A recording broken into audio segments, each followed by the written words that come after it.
Welcome back to my channel. My name is Christina and I'm back for a reading for the collective, which is simply anyone who stumbles upon this video, watches it, and it resonates with you. This reading is for you.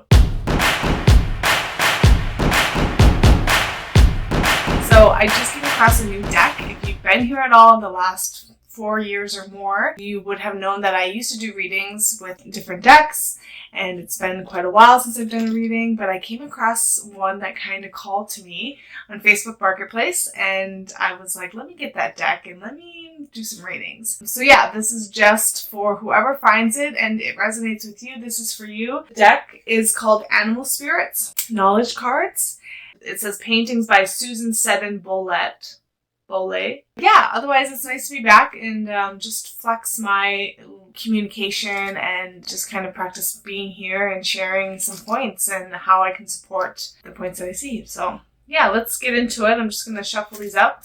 And also just a reminder, I just use the cards as like a doorway or a gateway to kind of open up a point. So I'll pick a card, see what the card is, see what points open up. If no points open up, I'll go to the description and just read what it says. But otherwise, if a point opens up, I'll talk about that and then we'll look at what the card says at the end.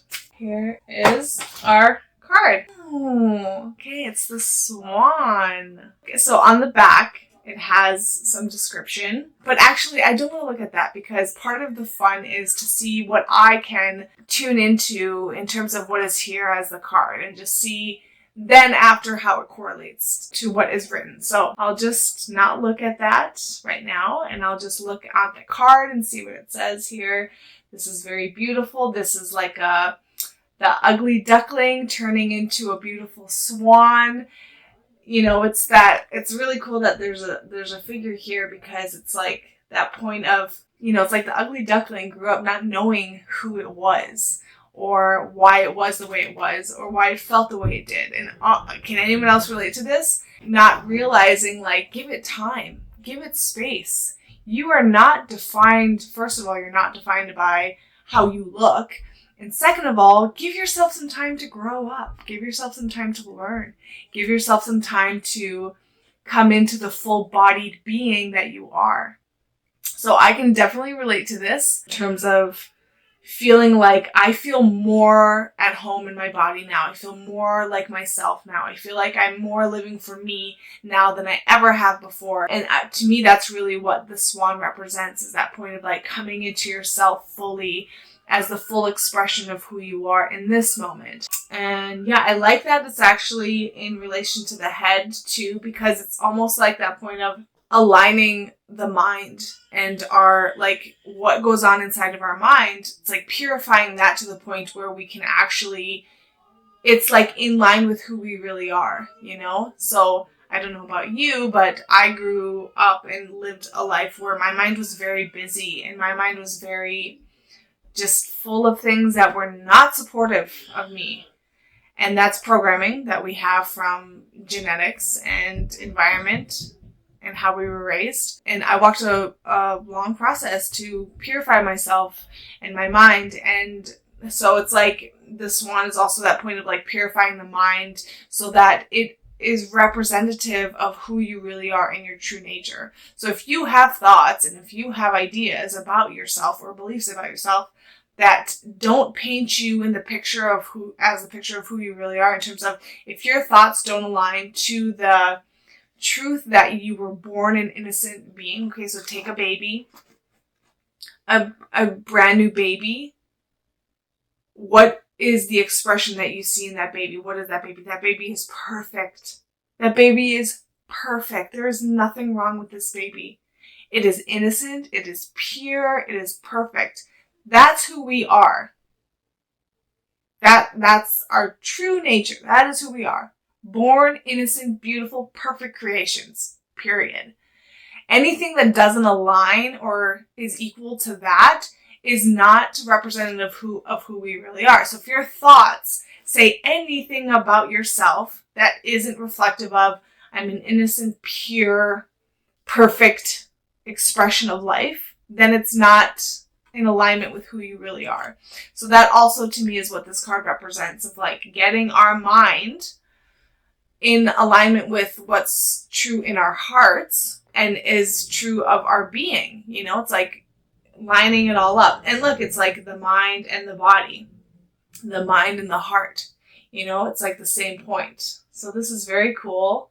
Just see this as like coming into full expression, coming into like full knowing, true knowing of who you are and why you're here, and not pretending to be someone you're not, or not like living for other people or expressing something out of fear, but just like, this is who I am. But also like, you know, there's that point of, you can have a point of self-acceptance and self-love of like, okay, this is where I'm at now, and I love and accept myself, and I'm perfect as I am. But there is also that awareness of, but I know I can be more. I know I can do more. I know I can express more. I know I can, like, I have more full potential to give as myself, you know?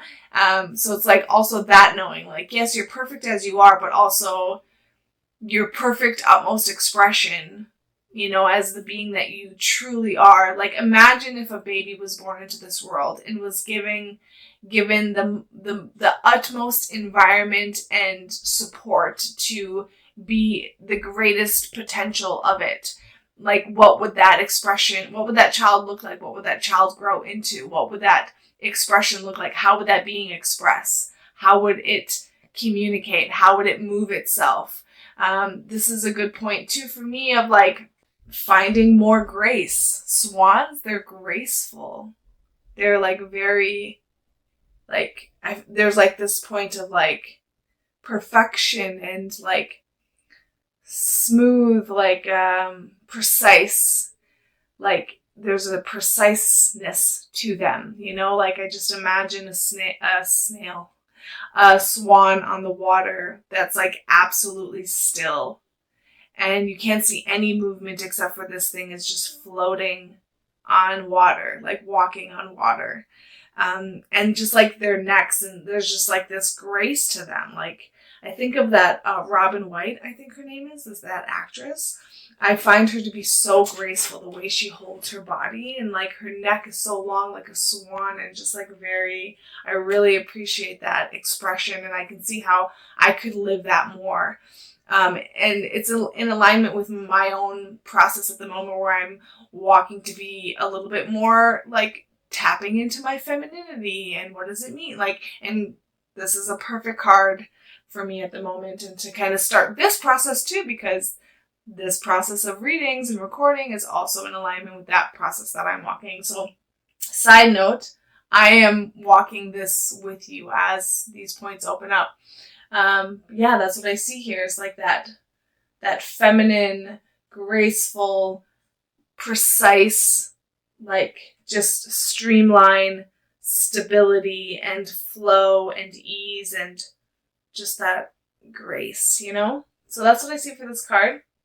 What do you see for this card? Share in the comments if you would. But I'll read the card now and we'll see what's here. So Swan, the symbolism: transformation, loss of innocence, that's interesting, and beauty. Loss of innocence. Oh, maybe it's like maturity. Okay, let's see what it says. So the painting of a swan maiden represents a common motif found in the mythologies and folktales of many cultures around the globe, from Native American to Slavic. Although the story varies from place to place, the basic plot is the same. A young man finds the feathered robe or skin of a swan maiden, a goddess-like creature, which she was temporarily shed to assume a human form.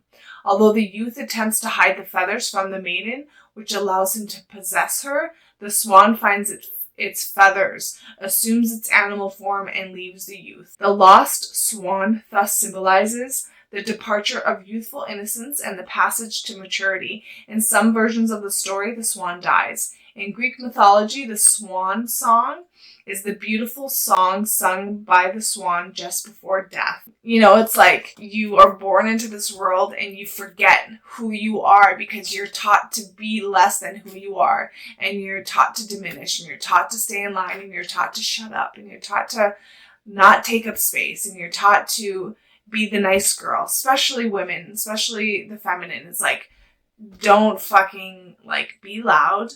Don't be assertive. Don't have any sort of like pushback, that's like seen as very unattractive. It's like women are just programmed, girls are programmed to just be quiet, be polite, be good, be perfect, and just stay in line and like don't fucking ruffle feathers.